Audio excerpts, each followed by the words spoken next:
উম, এবার চান্দু ধরা খেয়েছে।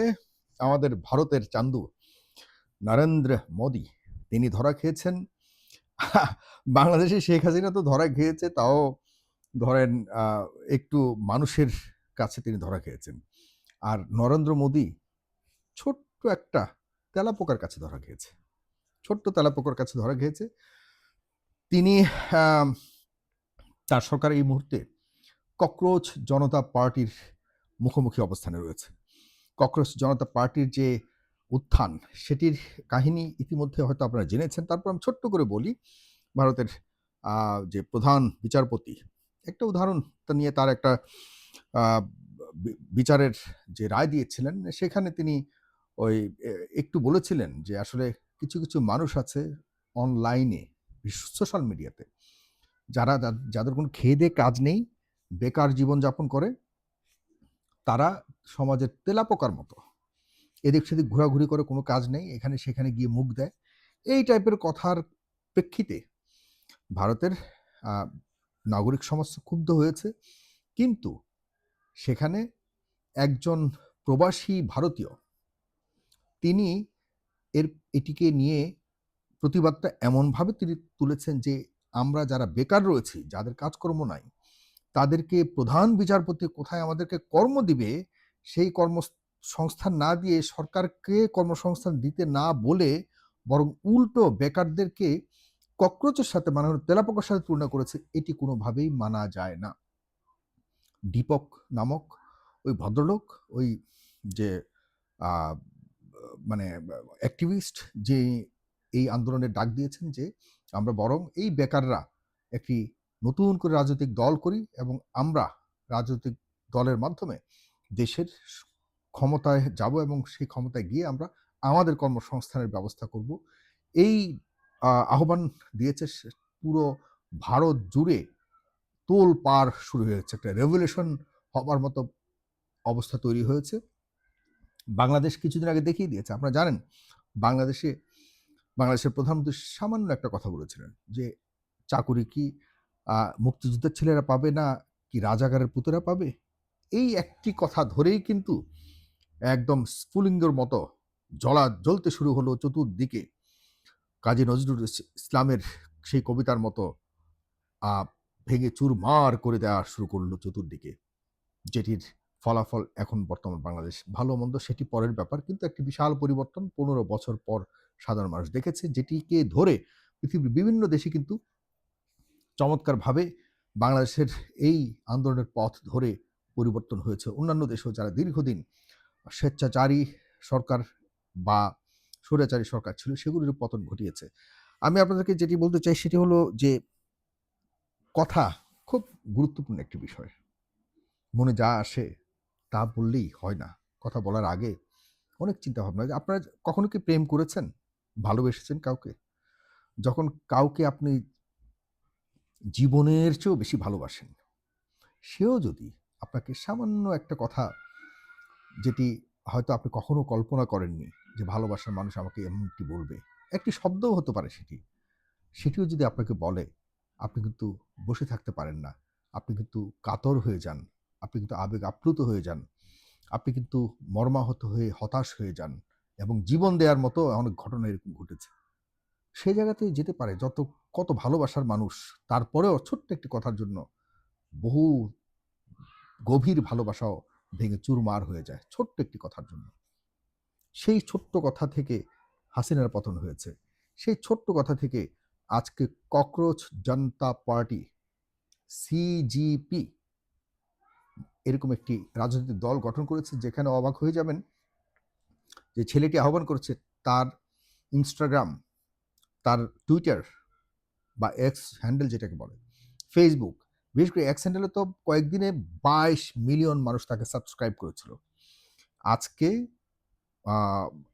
আজকে আমি যে ভিডিওটা করছি, আজকে হলো এখানে 23 তারিখ, 23 মে। এই 23 মেতে আমি আপনাদেরকে জানান দিচ্ছি, এই খবরটি আপনাদেরকে বলছি যে কদিন আগে আপনারা জানেন যে পশ্চিমবঙ্গে বিজেপি সরকার গঠন করেছে এবং সারা ভারতেই এটির বিজয়কে তারা আনুষ্ঠানিকভাবে বরণ করে নিয়েছে এবং মুসলিমদের বিরুদ্ধে সারা ভারত জুড়েই একটি বড় ধরনের নাড়াচাড়া উঠেছে। মুসলিমদের কে তারা শিক্ষা দিয়েছে। পশ্চিমবঙ্গ মুসলিম অধ্যুষিত একটি প্রভিন্স, সেখানেও বিজেপির বিজয় লাভ করেছে। এটিকে তারা সেলিব্রেট করেছে এবং সবচেয়ে দুঃখজনক ব্যাপার হলো বিজেপি এই প্রভিন্সে সরকার গঠন করার পর মুসলিমদের উপরে যেভাবে অত্যাচার শুরু করেছিল, মুসলিমদের শেষ পর্যন্ত মানে ঈদুল আজহার গরু কুরবানির উপরেও কিন্তু নিষেধাজ্ঞা জারি করেছে। আমরা কোনোভাবেই এইসব বিষয়ে বলব না যে ধর্মীয় কোনো দৃষ্টিভঙ্গির আলোকে সেখানে আ পরিবর্তন হোক। আমরা ভারতের জনগণের যে উপরে ধর্ম বিষয়টাকে চাপিয়ে দিয়ে বিজেপি সরকার যেভাবে মানুষকে শোষণ করছে, মানুষের অধিকারকে খর্ব করছে, বিজেপি সরকার যেভাবে উম মানে নিজেদের চিন্তা চেতনাকে মানুষের উপরে চাপিয়ে দিচ্ছে, ভারতের সে আ ঐতিহাসিক সেই ইতিহাসগুলিকে দুমড়ে মুচড়ে পদদলিত করে তাদের নতুন নিজেদের ইচ্ছামতো বিভিন্ন শহর, রাস্তাঘাট এগুলির নামকরণ করছে, ঐতিহাসিক নামগুলিকে মুছে দিচ্ছে। এগুলির প্রতিবাদ হওয়া দরকার। কালচারকে, একটা সভ্যতাকে প্রায় শেষ করে দেওয়ার মতো অবস্থায় এসছে। এই অবস্থাতে যারা এখন জেন জি এই জেনারেশনটা এখন জেগে উঠছে, আমি মনে করি যে আমরাও মনে করি ভারতে একটা বড় পরিবর্তন দরকার। ভারতের মানুষকে আমরা একটা জিনিস বলে দিতে চাই, আমরা বাংলাদেশী যারা রয়েছি, ভারতীয় যারা রয়েছেন, আপনারা কিন্তু বড়াই করবেন না। এই ভারত আমাদেরও ছিল। আপনারা যখন ধরুন আপনাদের দাদার বাড়ি, তো দাদার বাড়িতে আপনারা একসাথে ছিলেন, রাইট?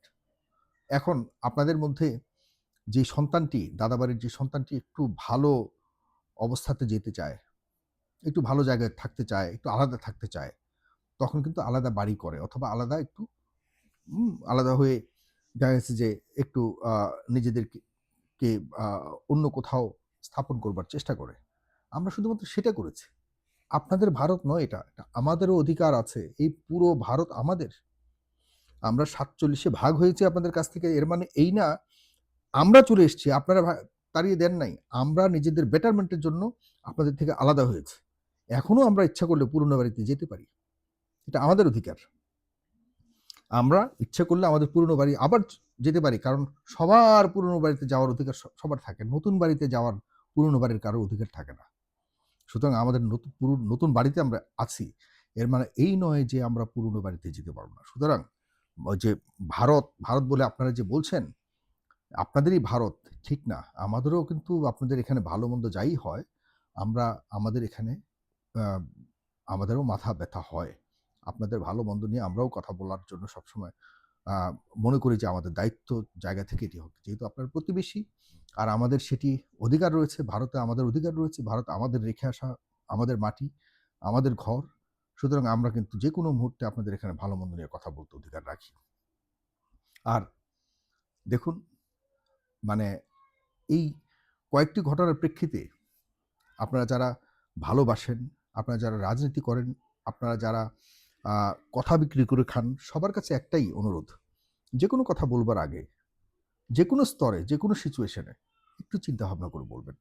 কারণ আপনার একটা কথার কারণে মানে কত বড় ধরনের পরিবর্তন হতে পারে, এটি আমাদের শেখ হাসিনার পরিবর্তন, এটি নেপালের পরিবর্তন, এটি শ্রীলঙ্কার পরিবর্তন, এটি পৃথিবীর আরও বিভিন্ন দেশে যে পরিবর্তন হয়েছে, এসব পরিবর্তনের একটি বড় ধরনের আ মানে এই বিষয়গুলিকে আমি বড় ধরনের উদাহরণ হিসেবে দেখতে পারি। সুতরাং কথা যখন বলবেন সাবধানে বলতে হবে।